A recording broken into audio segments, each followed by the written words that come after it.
अभी का हमारा राजस्थान में और मैं हूं आपके साथ काव्य सेन। चलिए नजर डालते हैं हेडलाइंस पर। मध्य प्रदेश और बिहार में चुनाव प्रचार को धार देंगे पायलट, कहा कांग्रेस करेगी अच्छा प्रदर्शन।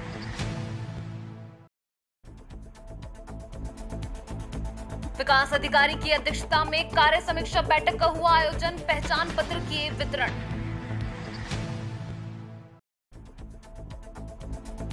राजस्थान विद्युत श्रमिक संघ कर्मचारियों ने किया निजीकरण का विरोध।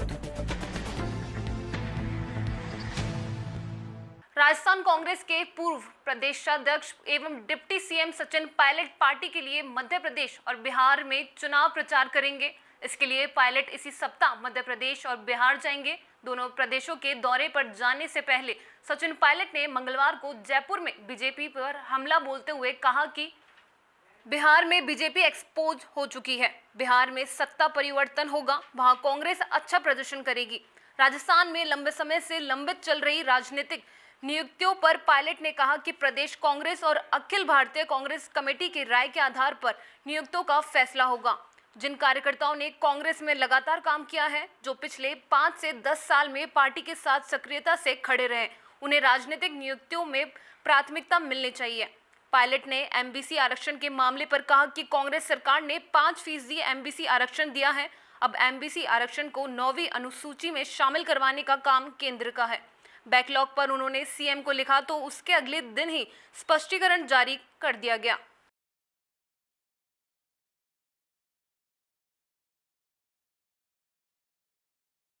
और अब खबर सिरोही के जावल से, जहां समीप कैलाश नगर में गोचर व अवैध अतिक्रमण पर प्रशासन ने कार्रवाई की।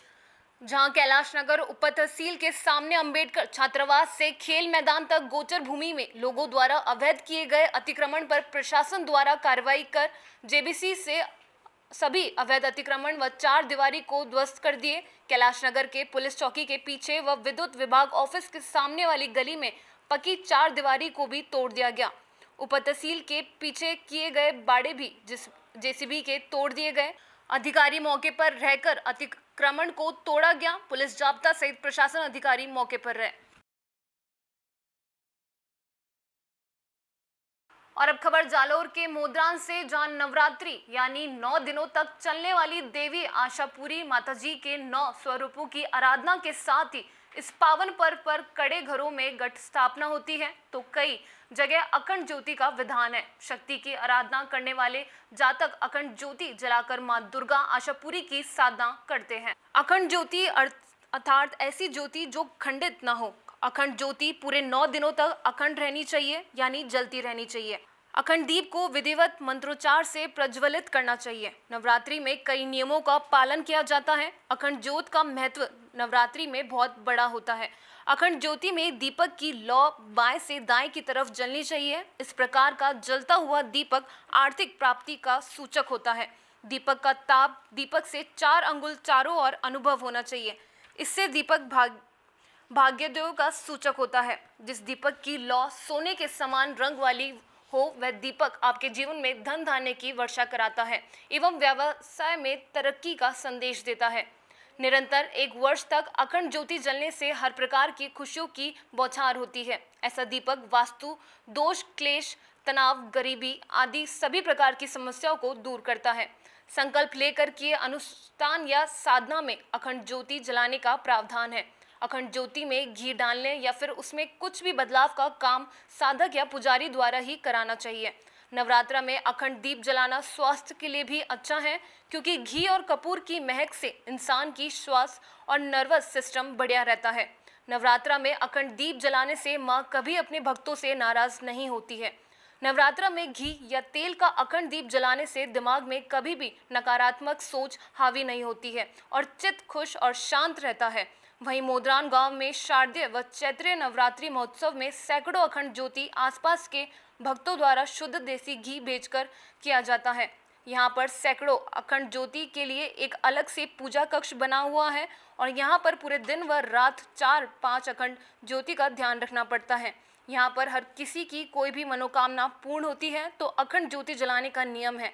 तो भक्तगण यहाँ हमेशा नवरात्रि महोत्सव में सैकड़ों अखंड ज्योति जलाते हैं। आशापुरी मंदिर में अखंड ज्योत क्यों की जाती है?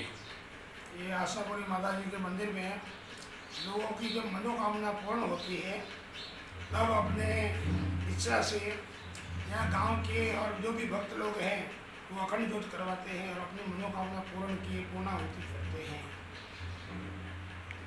धन्यवाद।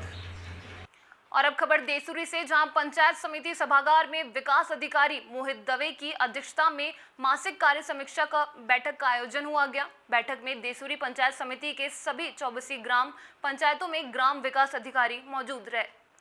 बैठक में विकास अधिकारी मोहित दवे ने जन कल्याणकारी योजनाओं के बारे में जानकारी दी। साथ ही जन कल्याणकारी योजनाओं के अंतर्गत ग्राम पंचायतों के ग्रामीण क्षेत्रों में चल रहे विकास कार्यों पर सभी ग्राम विकास अधिकारी के साथ समीक्षा बैठक की।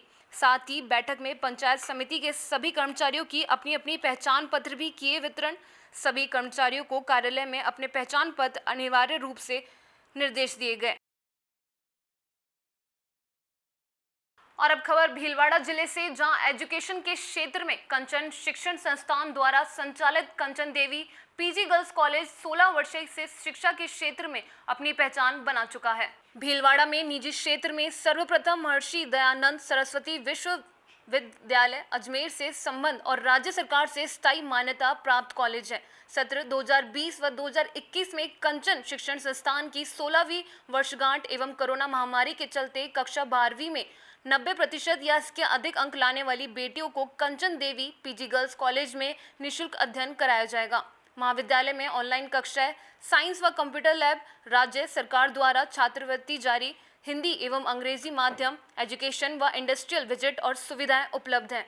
यहाँ विज्ञान संकाय में स्नातकोत्तर स्तर पर BSc, bio, maths, MS, chemistry के साथ व्यावसायिक पाठ्यक्रम में बीसीए, एमसीए, एमएससी में रिक्त सीटों पर प्रवेश दिया जा रहा है। और अब खबर अलवर के बानसूर से, जहां कोरोना संक्रमण के बचाव के लिए एयू बैंक व बानसूर प्रशासन ने चलाया नो मास्क नो एंट्री जागरूकता अभियान। बानसूर उपखंड अधिकारी राकेश मीणा ने कोरोना संक्रमण से बचाव के लिए जागरूकता मोबाइल वैन को उपखंड कार्यालय से हरी झंडी दिखाकर रवाना किया गया। AU bank mobile van Bansur कस्बे के मुख्य चौराहे पर लोगों को मास्क लगाकर रहने व सोशल डिस्टेंसिंग बनाकर रहने के लिए जागरूक करेंगे। तो मैं अपने बारे में बता देता हूँ। मैं गौरव Tiwari, branch manager Basur branch से हूँ और हमारी एक अवेयरनेस प्रोग्राम चल रहा है कोरोना से लेके, जो कि हम अप्रैल ऑनवर्ड से ही चला रहे हैं अपना। अभी जैसे आज का जो अगर हम प्रोग्राम पे डिस्कस करें तो मैं और मेरी टीम, जो सतपाल है, सुनील है, बेजी है, सारे और अपने जो भी कोरोना से रिलेटेड अवेयरनेस है, तो आज हमने स्पेशली एक बैन बुलाई है हमारे हेड ऑफिस से। तो वो आज दिन भर शहर में रहेगी बांसुर में, और उसके बाद आसपास के जो भी गांव हैं गांव में जाके बैन रहेगी। प्लान ये है कि लोगों को हम अवेयर करें अबाउट कोरोना प्रोग्राम। अब इसमें है क्या कि जो भी बंदे मास्क वेयर नहीं करते, पहनते नहीं हैं, तो हम तो एक तो मास्क डिस्ट्रीब्यूट करेंगे, साथ ही साथ कई जगह हम सैनिटाइजर डिस्ट्रीब्यूट करेंगे और लोगों में एक जागरूकता अभियान चला रहे हैं कि लोग अपने को भी सचेत रखें और अपने परिवार को भी सुरक्षित रखें। मास्क पहनने से, साफ़ सफाई रखने से, एक डिस्टेंस मेंटेन करने से खुद भी बचाव रहेगा और साथ साथ परिवार में भी बचाव रहेगा। क्योंकि अभी भी देख रहा हूँ, स्पेशली हमने इनको अभी बुलाया, पर्पज़ ये बुलाने का कि पहले जितनी अवेयरनेस थी होने के बाद अब लोग डिस्टेंस मेंटेन नहीं कर रहे हैं। तो आज के दिन हम ये शहर में ही हमारी एक बैन पूरे दिन रहेगी और जो भी लोगों को संबंधित कोई जानकारी लेनी है तो हमारे 1 से 2 एक्सपर्ट भी रहेंगे। मास्क और सैनिटाइजर हम डिस्ट्रीब्यूट करेंगे। आज तो बासुर के हर चौक चौराहे पे रहेगी और उसके बाद हमारे आसपास के जो भी गांव हैं वहाँ पे भी हम इसको फॉलो करेंगे एसडीएम साहब के निर्देश पे। और जो हमारे सीनियर हैं, हमारे कंपनी के जो आरएस सर हैं शाहपुरा जोन के, श्री सुल्तान सर जी, तो उनके निर्देशानुसार हम लोग काम को आगे बढ़ा रहे हैं। और एसडीएम साहब ने, जैसे आपने देखा, ग्रीन सिग्नल देके इसको गो थ्रू किया है कि आप इस काम को आगे करें और हम इसको महीने में एक बार तो हम अपने बांसुर और आसपास के क्षेत्रों में इसको चलाएंगे। बाकी आपका कोई सवाल हो तो आप बिल्कुल पूछ सकते हैं। वहीं भीलवाड़ा में केशव पोरवाल ने देश को सबसे बड़ी मेडिकल परीक्षा नीट 20 में परीक्षा देकर 680 अंक प्राप्त कर देश में ऑल इंडिया कैटेगरी में 672वीं रैंक प्राप्त कर भीलवाड़ा जिले में संभवतः सर्वश्रेष्ठ स्थान प्राप्त किया है। केशव अपनी इस उपलब्धि के लिए अपने बड़े भाई डॉक्टर मंथन पोरवाल, पिता डॉक्टर नरेश पोरवाल को आदर्श मानते हैं तथा उन्हीं की भांति एक श्रेष्ठ डॉक्टर बन समाज में उपलब्धि कायम करना चाहते हैं। केशव पोरवाल अपनी इस सफलता के लिए वह अपनी प्रथम गुरु माता चंदा पोरवाल को श्रेय देते हैं, जिनके अथक प्रयास से आज इस मुकाम को प्राप्त किया है। और अब खबर झुंझुनू के उदयपुरवाटी कस्बे से, जहां चिराना विद्युत श्रमिक संघ उपखंड इकाई उदयपुरवाटी के कर्मचारियों के द्वारा संरक्षक नाथूलाल सैनी के नेतृत्व में कार्यालय सहायक अभियंता नांगल में सरकार द्वारा विद्युत निगमों के निजीकरण का काली पट्टी बांधकर विरोध किया गया। संघ के कर्मचारियों का कहना है कि विद्युत विभाग में पर्याप्त कर्मचारी होने के बाद भी अनेक प्रकार की सेवाओं के लिए अलग अलग नाम से टेंडर निकालकर निजी हाथों में देकर विद्युत निगमों का निजीकरण किया जा रहा है, जिसका विद्युत श्रमिक संघ के कार्यकर्ताओं ने जमकर विरोध किया। वह निजीकरण की कार्रवाई बंद की जाए, अन्यथा कर्मचारियों को बड़े स्तर पर आंदोलन करना पड़ेगा। विरोध प्रदर्शन में विद्युत श्रमिक संघ के समस्त कार्यकर्ता उपस्थित। राजस्थान विद्युत श्रमिक संघ के आह्वान पर आज कार्यालय उपखंड सहायक अभियंता के कार्य उदयपुरवाटी में निजीकरण के विरोध में काली पट्टी बांधकर विरोध प्रदर्शन किया गया है। केंद्र सरकार और राज्य सरकार के द्वारा जो निजीकरण किया जा रहा है उसको तुरंत प्रभाव से बंद किया जाए, अन्यथा हमें आंदोलन की ओर रुख करना पड़ेगा। अजमेर विद्युत श्रमिक संघ। और अब खबर अलवर के बानसूर से, जहां किसान चौपाल का आयोजन हुआ। अलवर के बानसूर में भाजपा प्रदेश उपाध्यक्ष माधोराम चौधरी एवं भाजपा नेता महेंद्र यादव द्वारा क्षेत्र के अनेक गांवों में किसान चौपाल का आयोजन किया गया। भाजपा प्रदेश उपाध्यक्ष ने बताया, केंद्र सरकार द्वारा किसानों के कल्याण के लिए वन नेशन वन मार्केट की कल्पना एवं व्यापकों व किसानों की ज्यादा उपलब्धता को देखते हुए किसानों को फसल का उचित मूल्य मिल सके और 2022 तक किसानों की आय दुगनी हो, इसी को लक्ष्य रखते हुए जो विधेयक लगाया गया, उसी के संदर्भ में बानसूर में किसान चौपाल का आयोजन किया गया। किसान चौपाल में किसानों को बताया गया कि केंद्र सरकार किसानों के लिए किसान सम्मान निधि से लेकर किसानों को फसल का उचित मूल्य मिल सके, इसी को लेकर किसानों को बताया गया।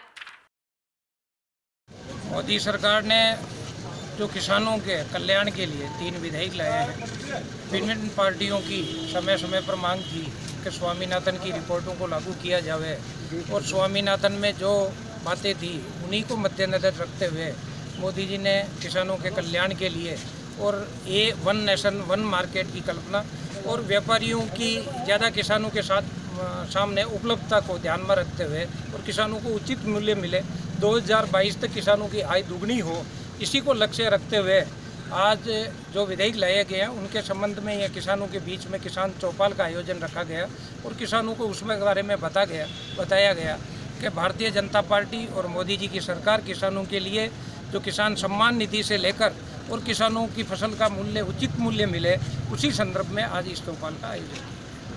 और अब खबर चुरू के सरदार शहर से, जहां कोरोना महामारी के रोकथाम व उपाय हेतु जन जागरूकता अभियान के तहत मैन बाजार में व सब्जी मंडी में उपखंड अधीक्षक रीना छिपा के नेतृत्व नगर पालिका अधिशासी अधिकारी शिवराज कृष्णा, ईवाई एसपी गिरधारी शर्मा, थाना अधिकारी सतीश यादव, यातायात प्रभारी गणपत राम, पूर्व नेता प्रतिपक्ष राजकरण चौधरी व नगर पालिका की टीम के साथ बाजार में लोगों को मास्क लगाए व स्टिकर चिपे व लोगों को समझाया कि बिना मास्क बाहर ना निकले, अपने साथ साथ अपने परिवार को भी सुरक्षा करें। इस अवसर पर नगर पालिका के शुभकरण भाट, मुकेश लाहौर, विनोद मीणा, राजकुमार मेघवाल आदि सहयोग किया।